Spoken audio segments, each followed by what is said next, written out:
So without further ado, I am excited that Joy's with us today to share her expertise in consumer choice. So thank you, Joy, for joining us, and I'm going to turn it over to you. Hi, thanks, Deb. Yeah, my name is Joy Barlean. I'm going to share my screen. Let's be sure you can see that. So we're going to be talking about the Consumer Choices Option program and what it is and if it's right for you and your family. Like Deb said, my name is Joy Barlean. I am an independent support broker for CCO. I have been an ISB now for 4 years, going on 5. I put my email, my phone number. So if you have questions after this, you feel free to reach out. I'm also a parent. I have 3 children. I have a daughter that's 12 and I have twin boys that are 10. Both have Down syndrome, and we have utilized CCO for 7 years for them, for a lot of their services. What is Consumer Choices Option? CCO is Iowa's self-directed program. The Consumer Choices Option is an option that is available under the Home and Community-Based Services waivers that give you control over a targeted amount of Medicaid dollars so that you can develop a plan to meet your needs by directly hiring employees and or purchasing other goods and services. CCO offers more choice, and that's what I love about CCO.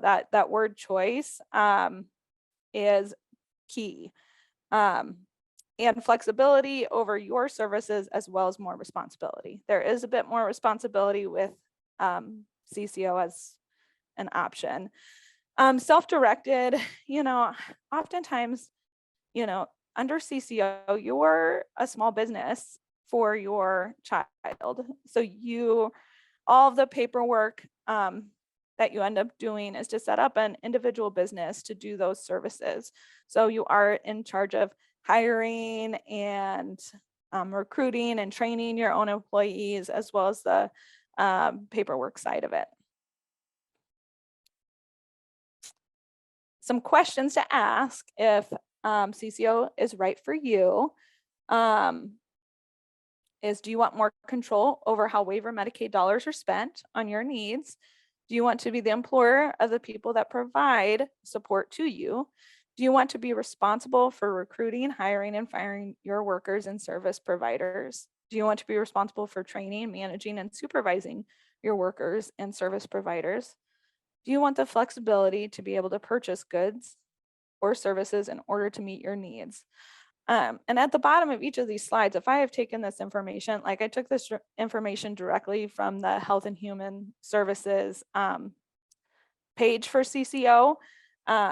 So these are the questions that they suggest you ask if this is an option that you want to consider. Getting started with CCO. You talk to your case manager. You would want to determine which services to utilize under CCO, and your case manager then will be able to trigger CCO in their system. You would choose an independent support broker, and I'll talk a little bit more about what my job is and what the different responsibilities are in the next coming slides. And I linked where you can find the list of other independent support brokers. You recruit employees, and then you'll complete the startup paperwork. The startup paperwork includes a member packet, which comes directly from Viridian, and it has to be mailed to you. The ISB agreement between you and your ISB, employee packets for each of the employees that you want to hire, and then a CCO budget. Many ISBs help complete all of the startup paperwork and support you through that. So that may be something, if you do start with CCO, you may want to ask your ISB if they do help with that and support through that. What does an independent support broker do?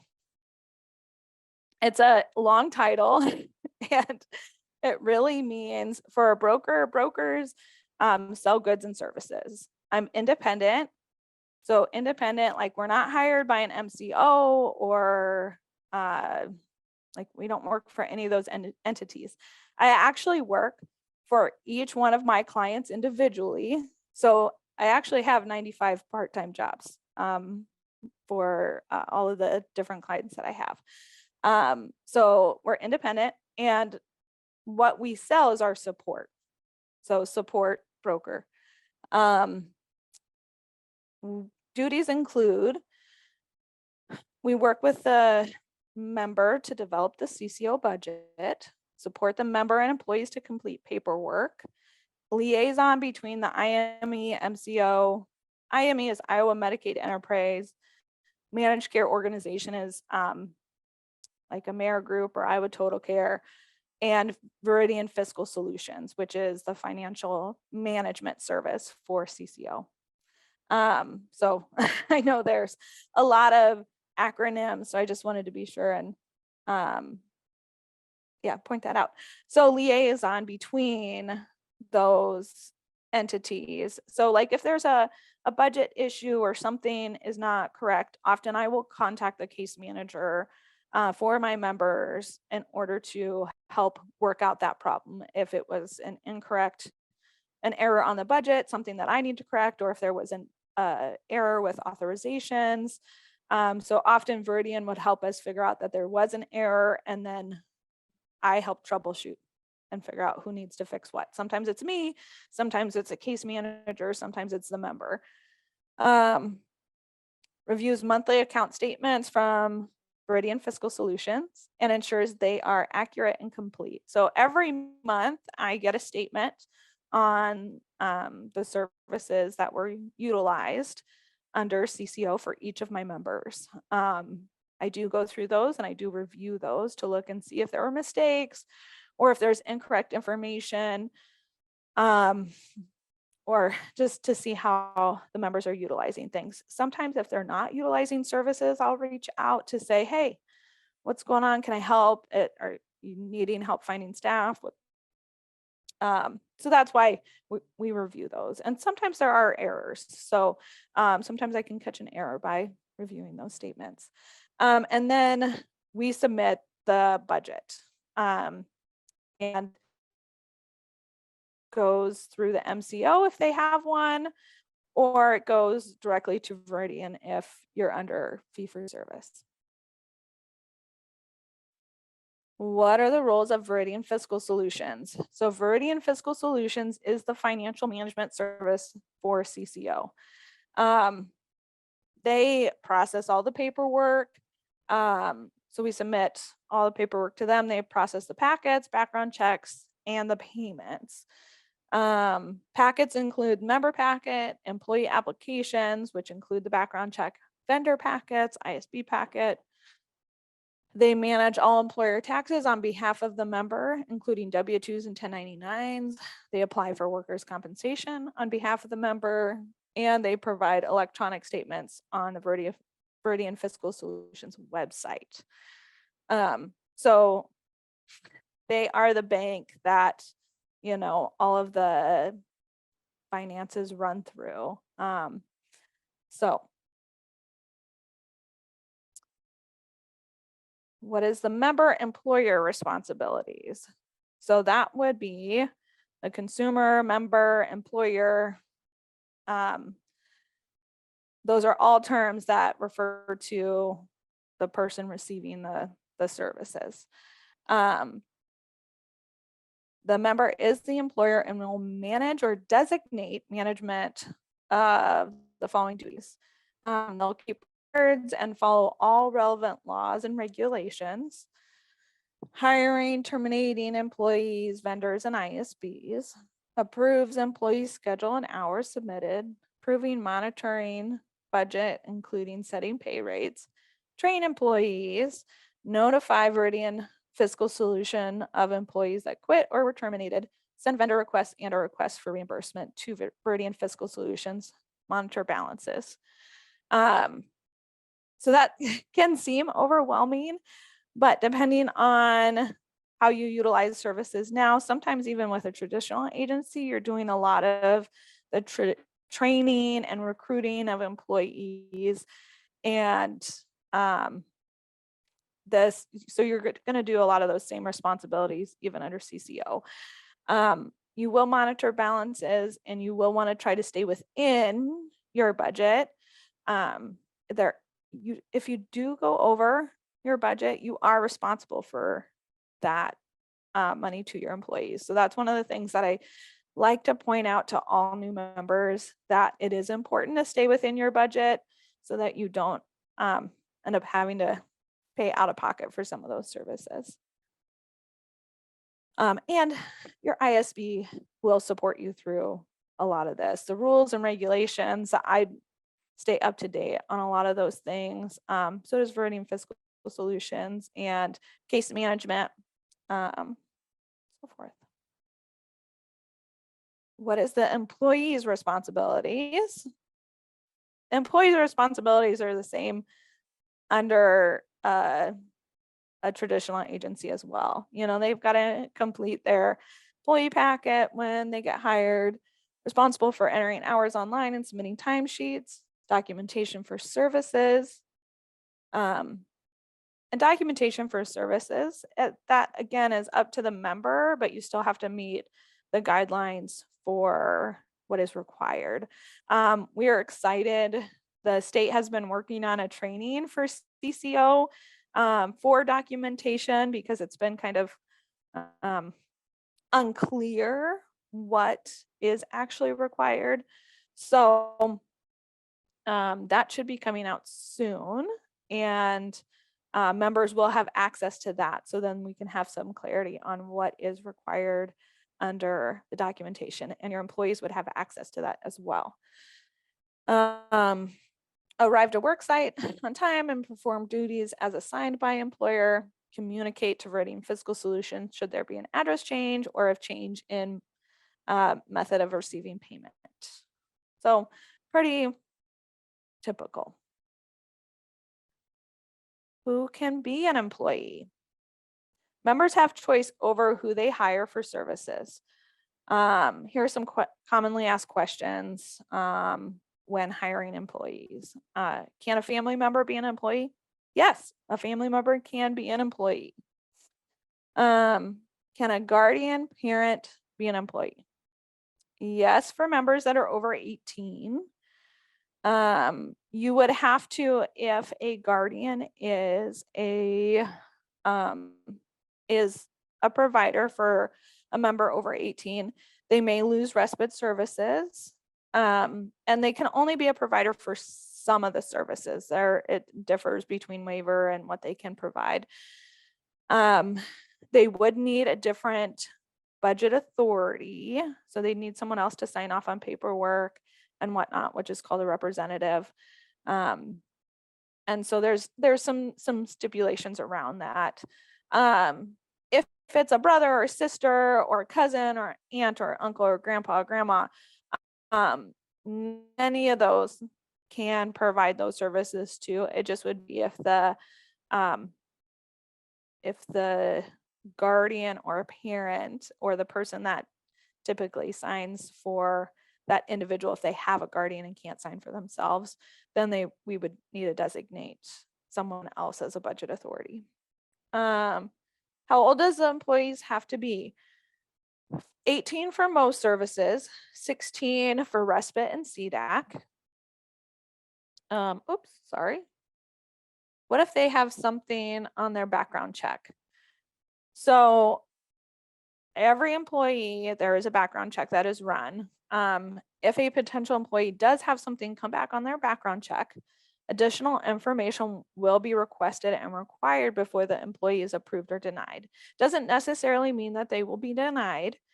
And it is up to the consumer if they want to hire someone. Sometimes there's things from when they were young and, a little reckless or whatnot. And so sometimes employers still feel comfortable with that, and you can have those discussions with your employees.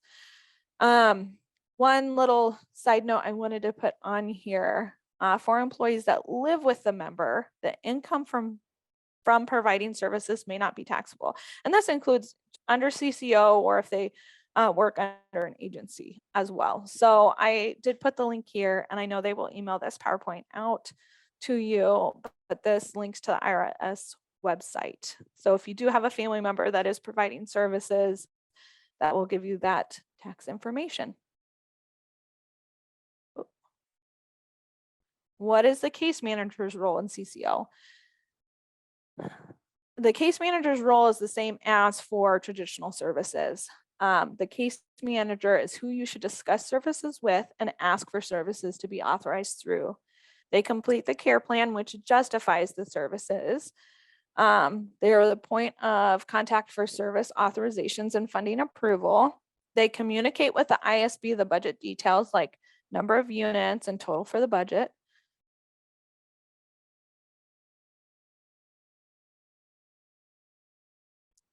What services can I access through CCO? I put the list according to the Iowa code and what is currently offered under each waiver.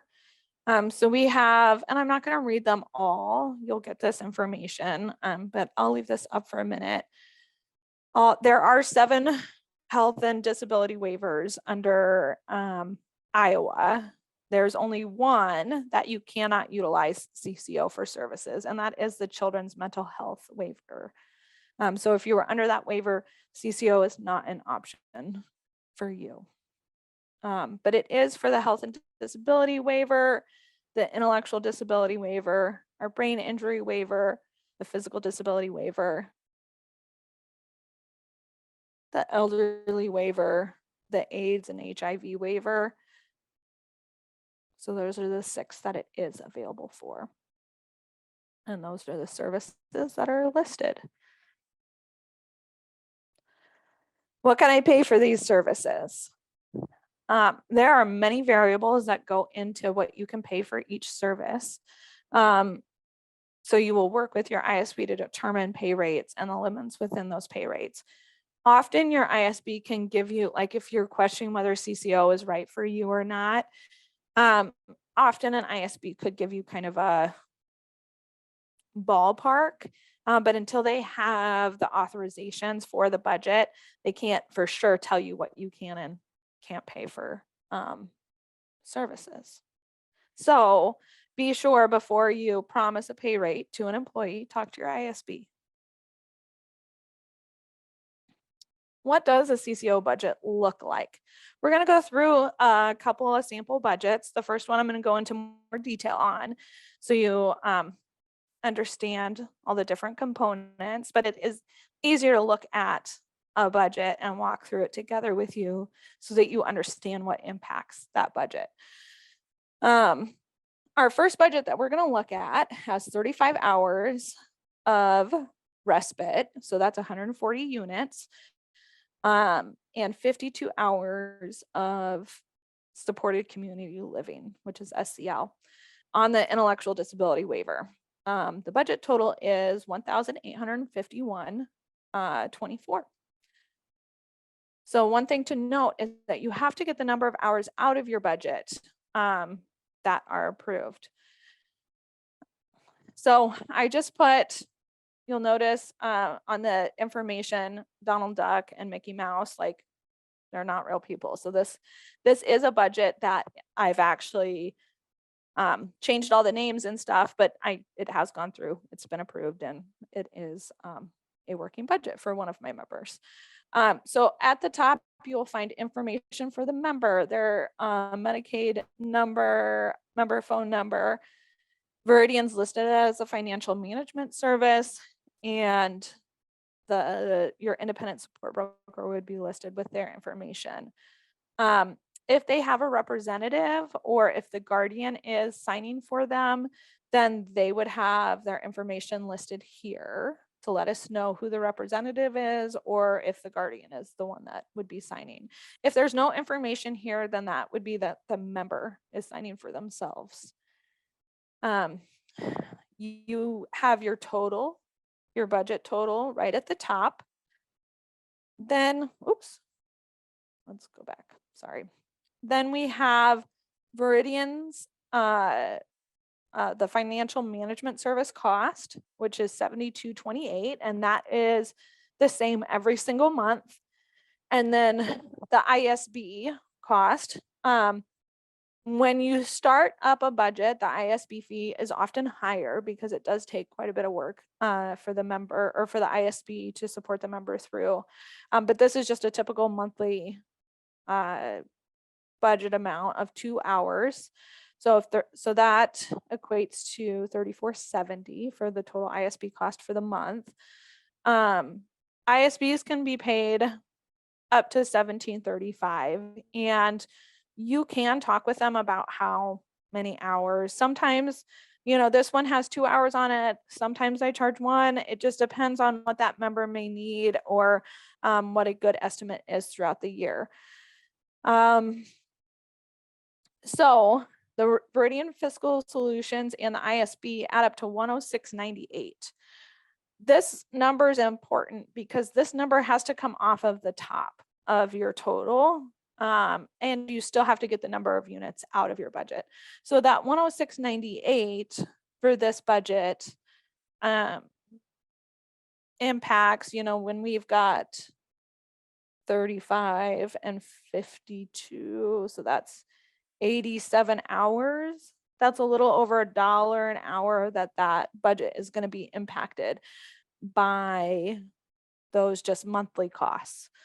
And then you also have, in the next section, it'll start listing the services. So in this one, we have respite listed on here, and it will list the employee names under names. So all your employees would need to be listed on the budget. You can see here the hourly pay is $17 an hour. And for 1 hour, so we put 1 hour on this page to show with the 9.25% added, which that's employer taxes and such, of $1.57. 1 hour of pay at $17 an hour actually costs this budget $18.57. So that's how that is impacted. And then you'll see on the next page, we have SEL listed. SEL is listed at $19 an hour, and you'll see the 52 hours a month that SEL has. Respite, the reason we only had 1 hour on that first page was because respite is the only service that can roll over from month to month. So it is often listed in the savings area so that it can roll over. Any respite hours listed on that first page, we call it the use it or lose it page. So if you don't use it, it doesn't roll over to the next month. So oftentimes I'll either put 1 hour up there just to show members what is utilized, but I also list the total cost of the item down in savings. You'll also notice that one of the SEL employees is only paid $17 an hour. That's okay. That's your choice. As a member, your ISB will help you determine the limits within so that you can determine what you want to pay. And if you want to pay some employees less, some employees more, as long as it works out so that you still have the number of hours out of your budget, you can totally do that. So in this budget, with 52 hours of SEL with a 9.25% tax added, we have $1,079.39 going towards SEL. So you can see that there. Then you can see respite savings. We end up getting 34.8 hours out of our respite savings amount. Often we just put the total that is left, and we make sure that we still get the 35 hours. So 34.8 plus the 1 hour that we have on the front of the page is 35 hours. So with the 19 and the 17, this member is paying almost as much as they can for services. They might be able to increase another penny or two, but there's not any extra really in this budget. This individual directed goods and services, this is where we'd list if we had transportation or other non-traditional items. And you can also save for other things under CCO. So sometimes savings won't just have respite savings, but there's other things. And I'll get to that with some of our other options. Page 3 of the budget has a section for my needs, and then it also has an emergency backup plan, which is really just a place that you can maybe list additional employees or backup employees. So maybe it's an employee that doesn't work that often for you, but you could list them here. So it gives you additional space. This page isn't really required or necessary. You don't necessarily need to check through the needs. You certainly can. So if you're looking at this, you certainly can. But if you choose to list employees on here, just be sure to check and make sure that is updated every time your ISB updates a budget. That's page 3. Page 4 is our signature page. So it will need the member or representative must sign and the ISB must sign. So you'll sign and date. It must be a physical signature. So needs to be printed, signed, and then you often will return this back to your ISB so that they can submit to the budget to the proper entity. So that's kind of the basics of the budget. Let's look at a different budget that has a little bit different outcome. This one has 60.5 hours of CDAC, so 242 units of the T1019. It's under the health and disability waiver. It only has a budget of $687.28. CDAC has a lower, so CDAC stands for Consumer Directed Attended Care, and it has a lower unit value. So often you can't pay as much. So on this one, I just am giving you the first 2 pages. We have the total. You can see on this one, this was from a year and a half ago. This member only, at that time, this was before the rate increase. And so Viridian Fiscal Solutions monthly amount was a little bit less. So was the ISB fee. But that $85.97 over those 60 hours, you can see how that's impacted the hourly pay. This budget is paying the max amount that it can at $9.09 per hour. So CDAC at $9.09 per hour, it's not as high a wage as our previous budget had. And so just this really illustrates why you should talk to your ISB or maybe even talk with them.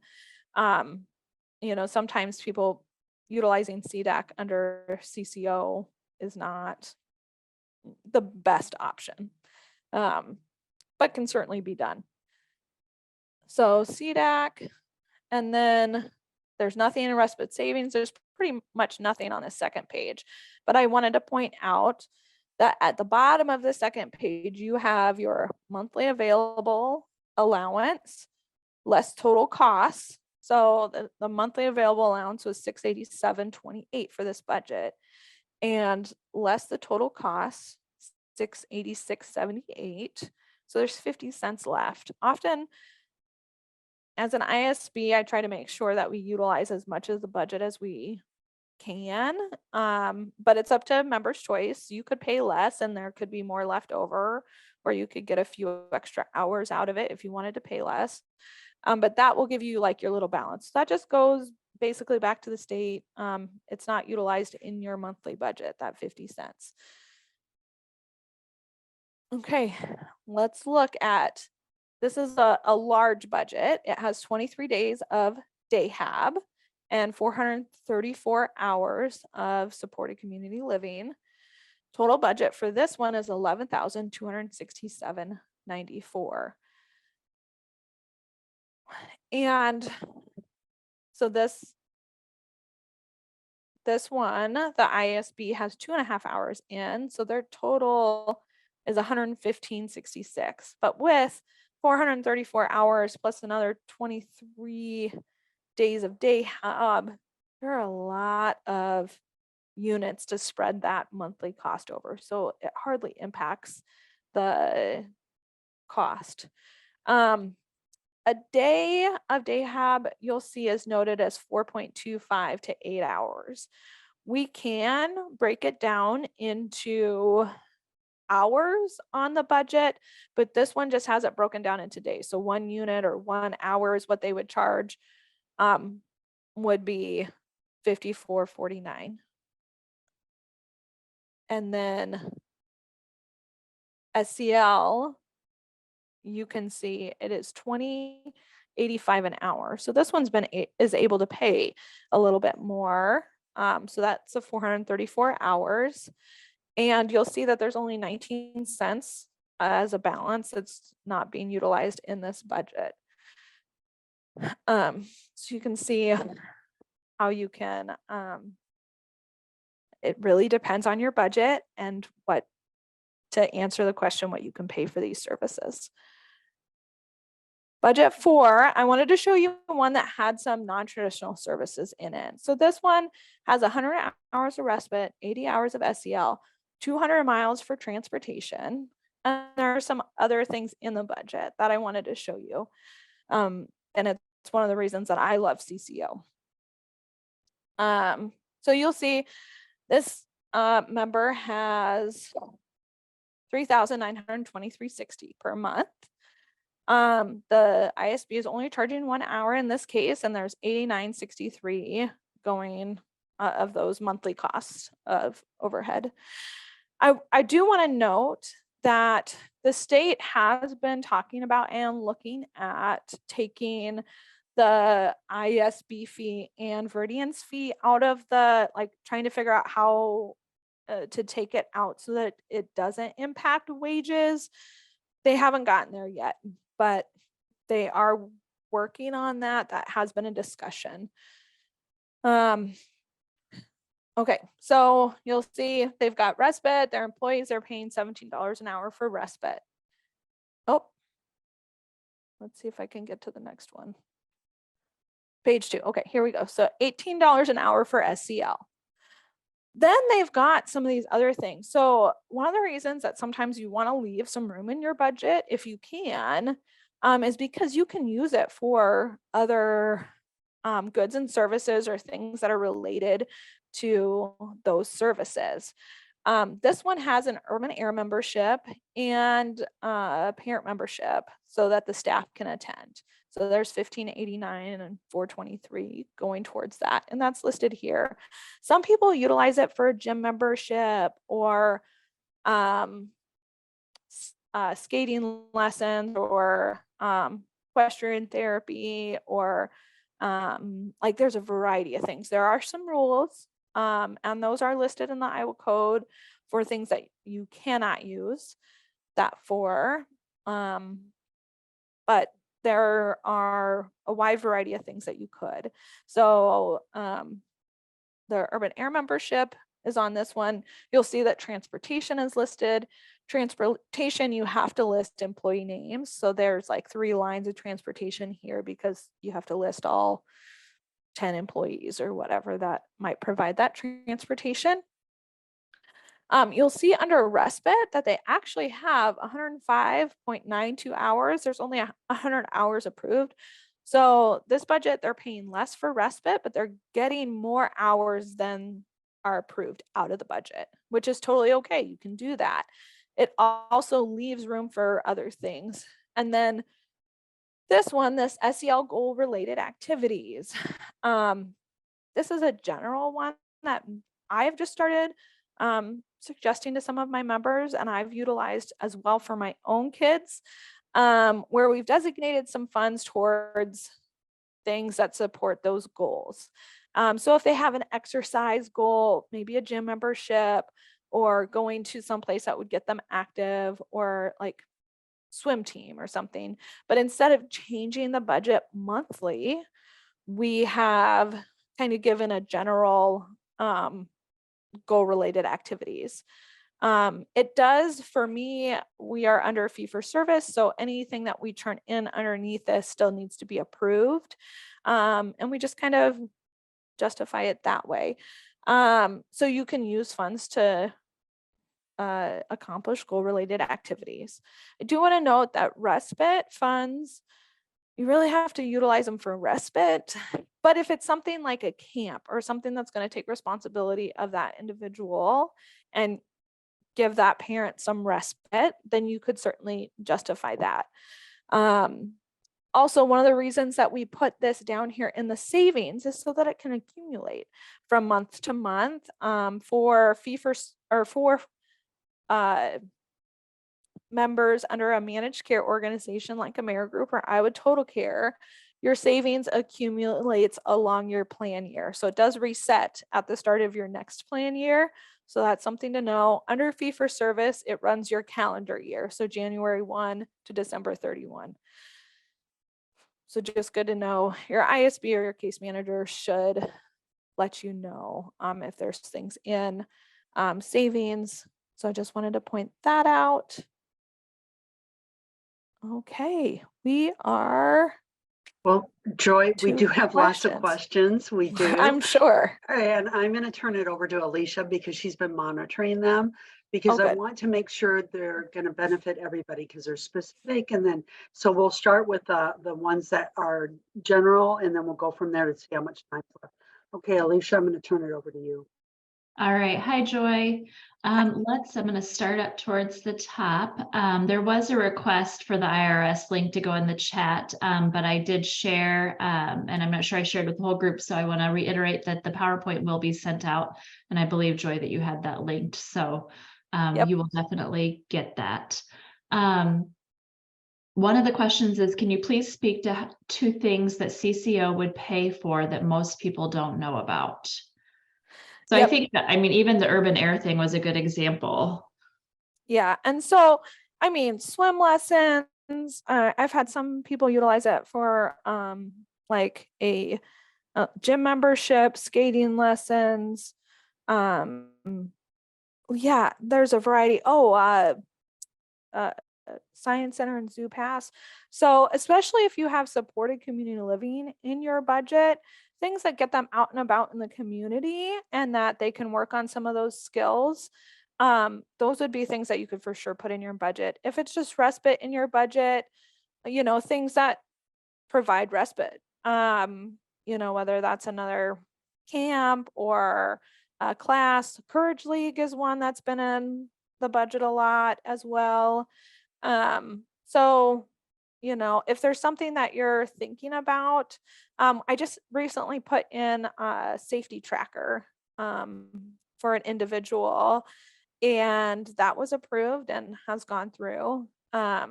So, and they have a safety goal for SEL, so that helps keep that child safe. So yeah, there's a variety of things that can be approved.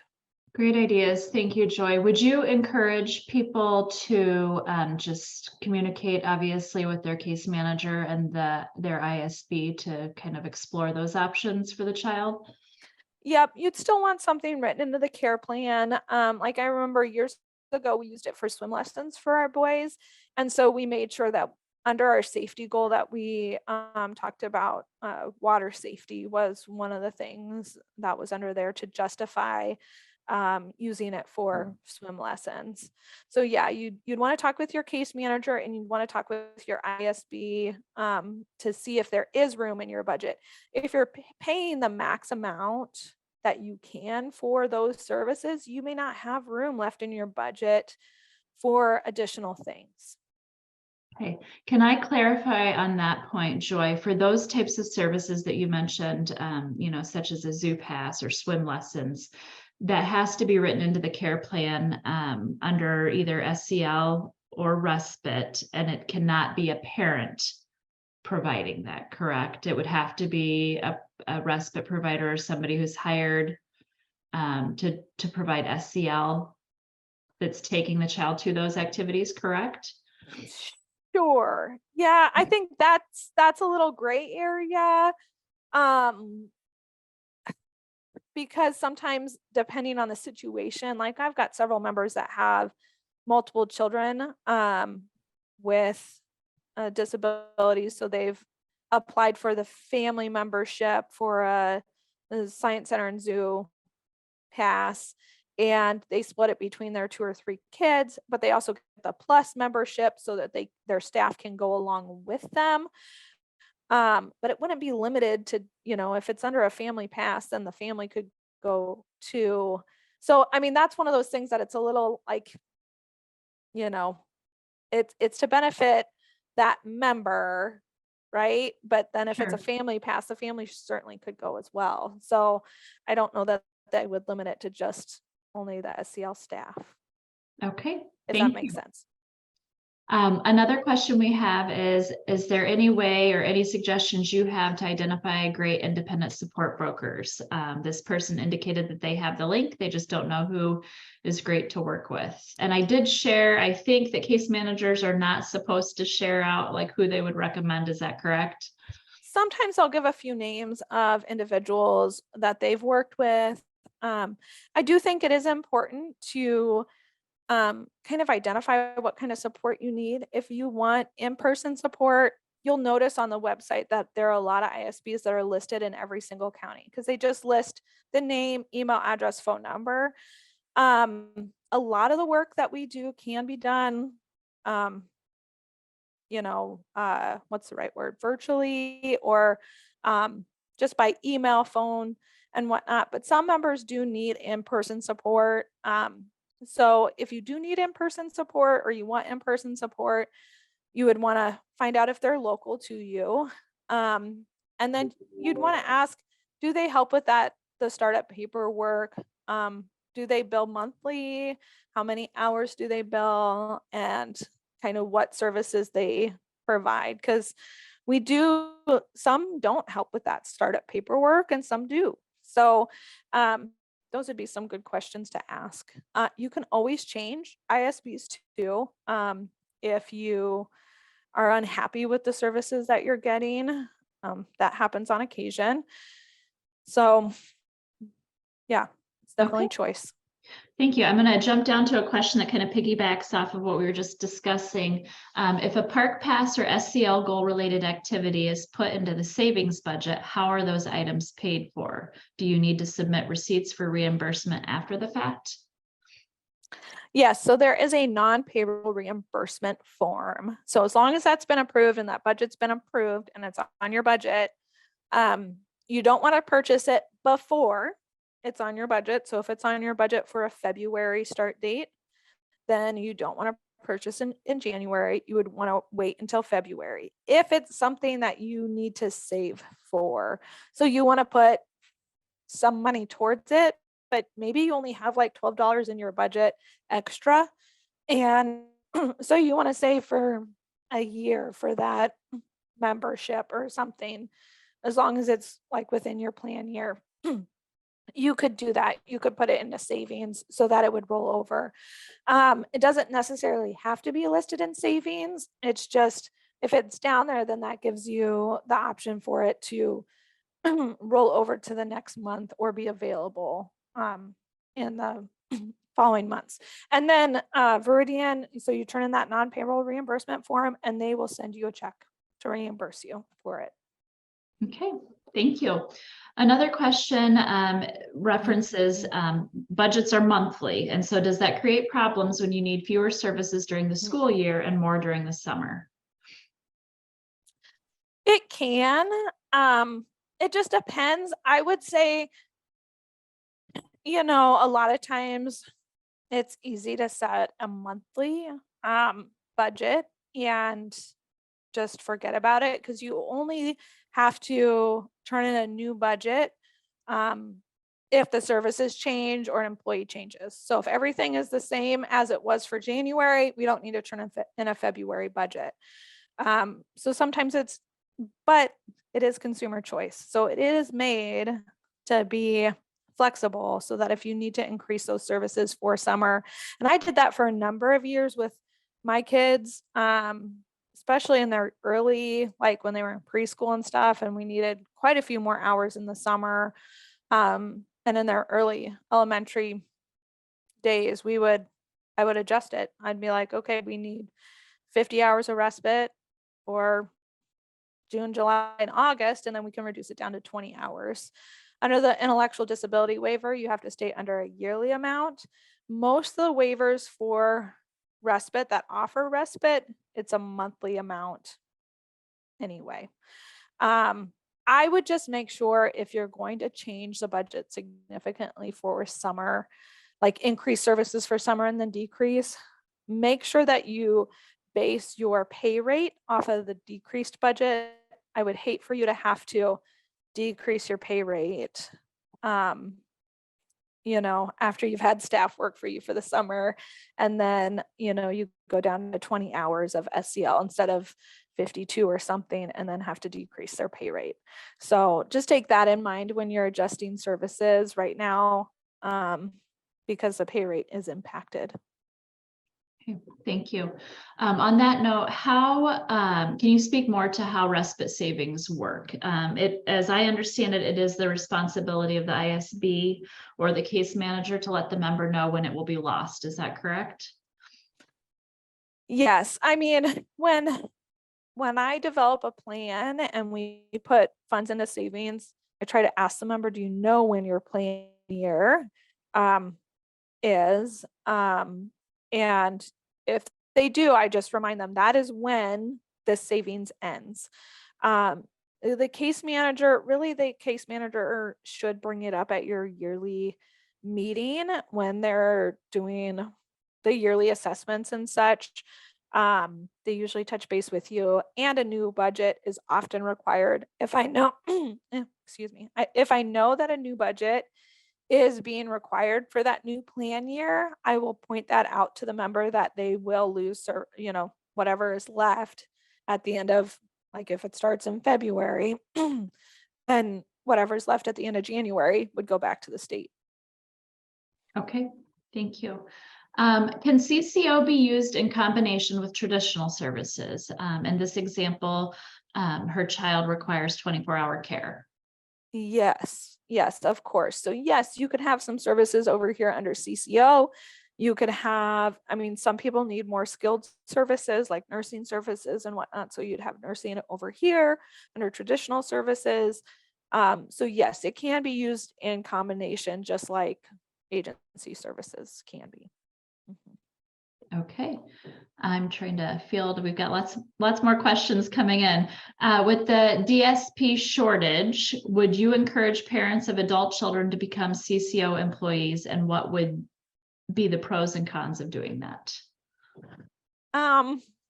Yeah, I would encourage parents to be of those that are over 18 and can be, even if you're only backup services.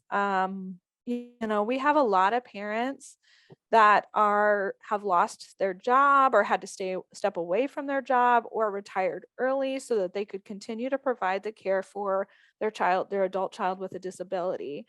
So I don't think that parents should feel guilty about becoming an employee. And often I'll talk to them about that. I think that you should develop a care plan and services for what that individual needs, so that whether or not it's a parent providing those services, they're getting what they need. So if that parent is providing services and then couldn't provide those services, something happened, they got sick, whatever, hopefully somebody else could step into that role. Instead of, if they didn't have those services already available, a lot of times then you're also then looking at advocating for services as well as dealing with kind of an emergent situation. So, yeah. Okay, and we have one more question and then we'll need to wrap it up. If a new employee is hired for CCO respite, or so for respite specifically, does the member or the parent need to notify the ISB, or does the case manager need to do anything? Usually it's just the ISB. I know that some MCOs, the case managers, were wanting to put new employees in the care plan. So that would be up to you. You certainly can let your case manager know you're hiring a new employee. I have a pretty open relationship with my case manager, and I'll talk with her about like if we're struggling to hire employees, or if we hired some new ones and they're working out or not working out. Sometimes I'll have those discussions so she knows if she sees a drop or an increase in utilization of those services. It kind of explains that. So, I would ask your case manager if they need to know or not. Your ISB definitely needs to know so that they can put them on the budget. First and last name and correct spelling would be helpful. So yeah, and they can help you complete that employee paperwork if you need assistance with that as well. Wonderful. That was actually an additional question that I had, because I think it has been difficult in the past as we've hired new employees for them to understand exactly what needs to be filled out. And so it's good to know that the ISB can support that. All right. Thanks, Joy. I'm going to turn it over to Deb. Joy, this has been so valuable. As you can tell, we have more questions than we have time. So we might grab you again sometime and just do an open mic kind of thing and have people bring their questions if that's something you'd be open to. As you can see, they just lots and lots of questions. So that'd be awesome. I just want to thank you again, Joy, for sharing your insight, information, and guidance. This has been invaluable for families. And again, folks, just, reach out to your person. I can't bombard Joy with all of you. I would like to, but I can't, just because I know her and I know she's smart at it. But please reach out to her, whoever you work with, and start there. I would just say, if you have additional questions, or you're an ISB or you work with an ISB already, I do not like to steal clients from other ISBs. So if I can help support them, or if they have questions, I've also helped other members just, explain things. A lot of us ISBs bounce ideas off of each other and work together. And so, we're all here doing this together. We're better together. So yeah, reach out if you need it. Okay, all right. Well, thank you again for joining Ask an Expert for Ask Resource Center. And we again, so appreciate, Joy, your expertise and all of the insight that you shared from both the family lens and that professional lens to help guide and support and encourage all of us out in the community. So have a great day, everyone. And thank you again for joining Ask an Expert.